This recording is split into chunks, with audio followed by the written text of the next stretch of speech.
kami po ay nagagalak na makasama ka ngayong araw sa pagninilay-nilay at sa kaunting panahon para magdasal sa ating Panginoon. So, bago po tayo magsimula, samahan niyo po akong basahin ang ating devotion for this day. Ito po ay matatagpuan from Colossians chapter 1 verses 9 to 14. Babasahin ko po ito sa Tagalog version. Kaya nga mula nang mabalitaan namin ang tungkol sa inyo, hindi kami tumigil sa pagdarasal para sa inyo. Hinihiling namin sa Diyos na bigyan nawa kayo ng karunungan at pangunawang mula sa Espiritu upang lubusan ninyong malaman ang kalooban niya.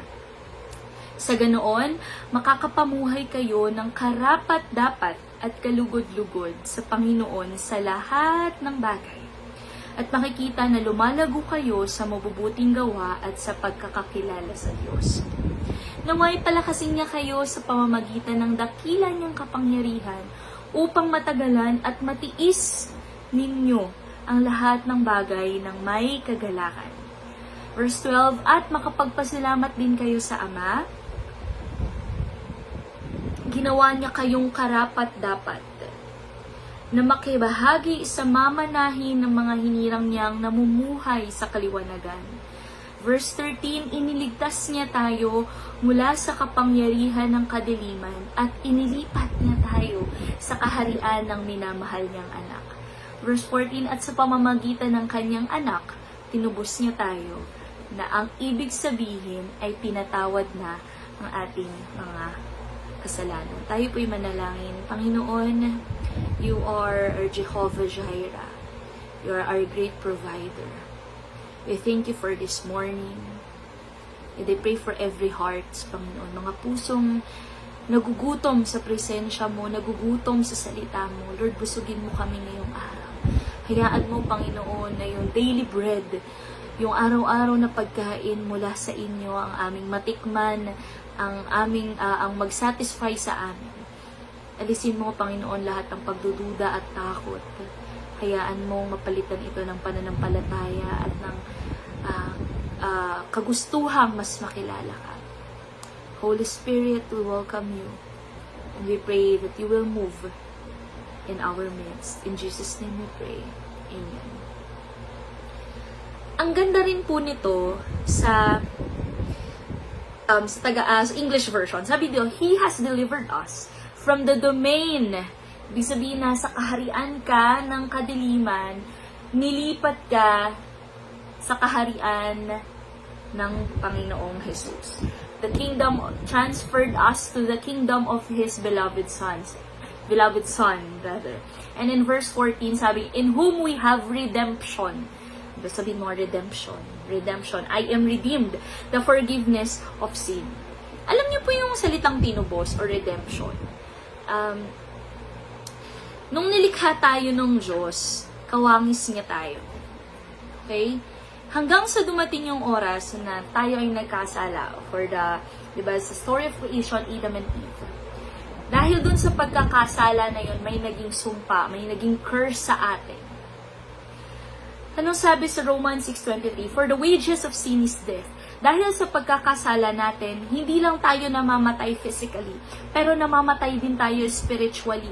Lumalayo yung ating puso sa Panginoon dahil sa ating pagkakasala. At ang sabi nga, pagpatuloy kang nagkakasala, nawawala yung joy of your salvation because of sin. Redeemed. Ano bang ibig sabihin ng redemption or being redeemed? Sa Hebrew po, it can be translated as Gal. Natuwa nga ako kasi yung favorite ko pong actress, si Wonder Woman. Diba, ang pangalan niya po sa personal ay si Gal Gadot. At siya po ay isang Jew. Isa po siyang Hebrew. Siya po ay kalahi ni Jesus. Diba? Grabe na feeling na no? You came from the same race with our Lord. At pag sinabi po natin Gal, ibig sabihin redemption, ni-redeem. Another po term of redemption or redeem is pada. So, dalawang Hebrew term po yun, yung gal at saka yung pada. Ang ibig sabihin po nun is nire-redeem mo, binabawi mo yung isang tao, isang bagay, dahil pwedeng may close relationship kayo, pwedeng kamag-anak mo siya, may familial, okay? Kamag-anak, kapamilya mo siya. It's like you are a kinsman redeemer. Katulad po kay Boaz. Siya po ay kinsman redeemer ni Ruth kasi they came from the same family. Okay, you buy them back. Yung freedom nila, you buy them back, okay? So, kung naging slave sila for some reason, pwede mo silang i-redeem. Pero hindi mo sila basta-basta kukunin lang, okay? There is a price to be paid. May kailangan kang bayaran para makuha mo ulit yun. On the other hand, it can also general act of paying a price, tama, okay? To redeem or ransom something. Di ba nga kapag may mga kidnap for ransom, kinidnap yung isang tao, sabi di ba, kidnap for ransom. So, paano mo mare-ransom or mare-redeem yung taong kinidnap? Kailangan magbayad ka ng certain amount to have them back. Kapag nagsanla ka ng alahas sa pawn shop, kunwari, ginipit kayo, nagsanla ka ng alahas. So, hanggat hindi mo natutubos yung alahas na yun, every month may interest. Pumapatong ng pumapatong yun. That's why may mga narerematang alahas. Kasi hindi na nila kayang bayaran yung interest at yung principal amount. So, ibig sabihin, every time po that we commit sin, diba? Tayo ay, yung kaluluwa natin, diba? Yung soul natin, nagkakaroon ng kasalanan and somehow at some point, it also means parang naisasanla natin yung sarili natin. How's the algorithm of your Facebook? Kumusta yung newsfeed mo? Ano ang makikita ng Diyos dyan? Ano ang tinitingnan mo sa gabi? Kapag nai-stress ka, saan ka ba tumatakbo? Do you give in to sin kapag nape-pressure ka? Every time na nagkakasala ka, we lust after a woman, we cheat on our exams, every time na yung mga mata mo tumitingin na may pagnanasa o panghuhusga, yung mga bibig natin na nagsasalita ng curses against our neighbor, against our church people, against other people, o kapag ikaw ay nandaraya, o di kaya every time na sumusuway ka sa gusto ng Diyos, sinasanla mo ang sarili mo.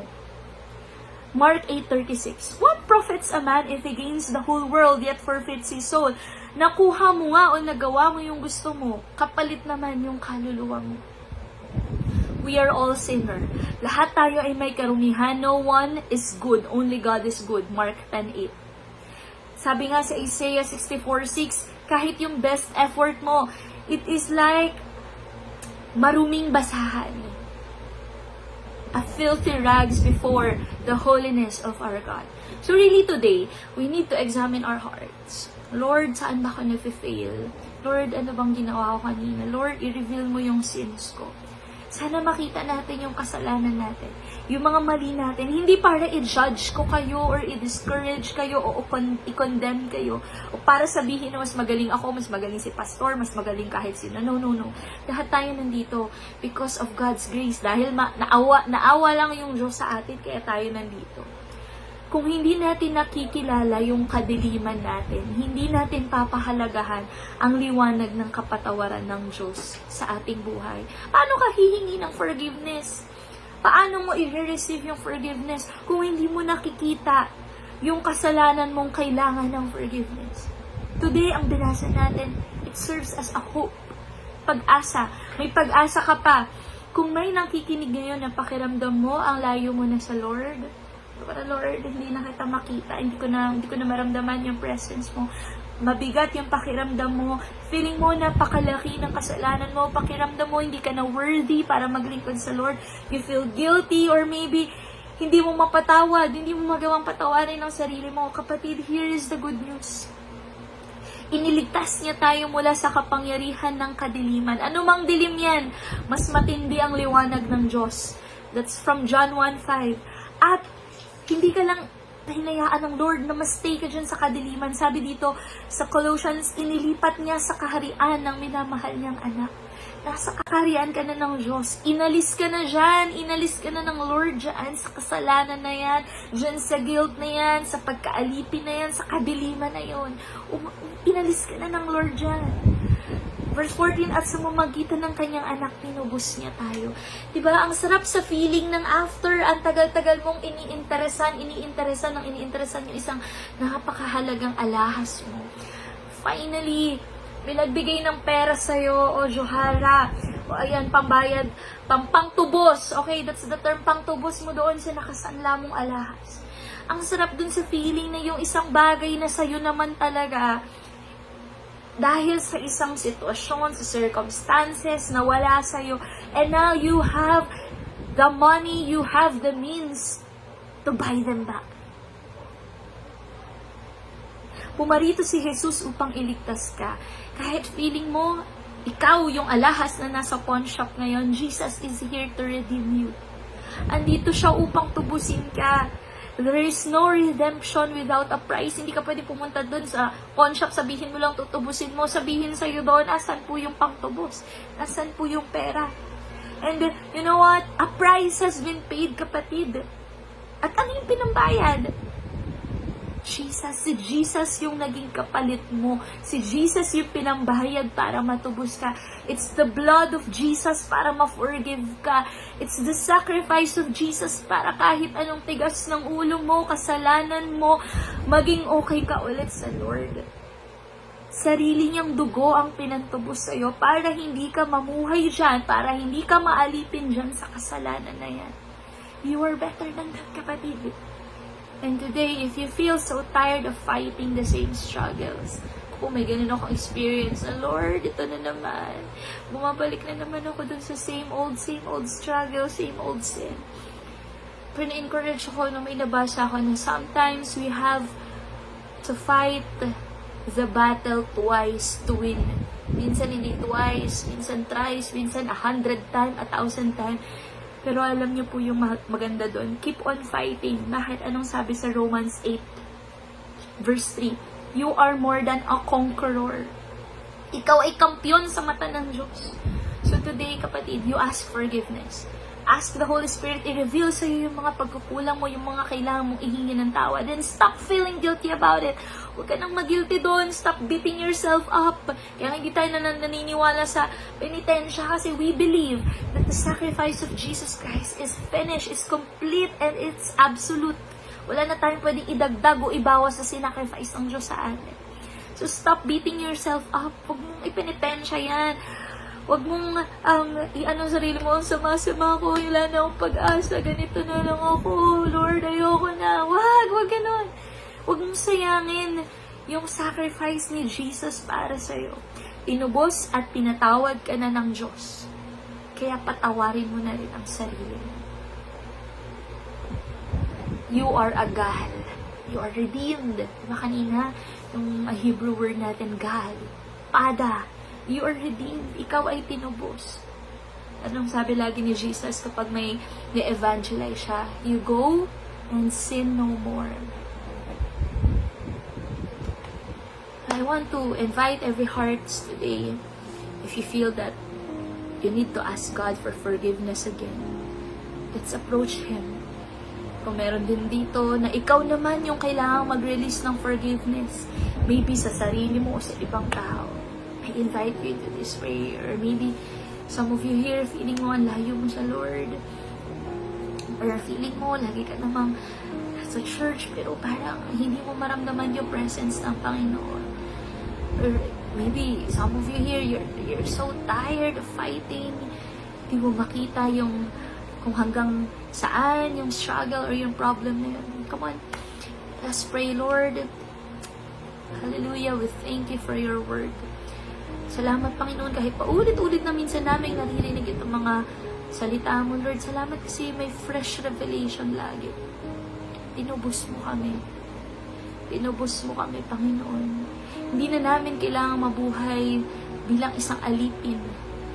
Bilang isang taong nagigilty lagi. Taong parang hindi makawala dun sa kasalanan. Lord, no, kasi on that cross, you finished.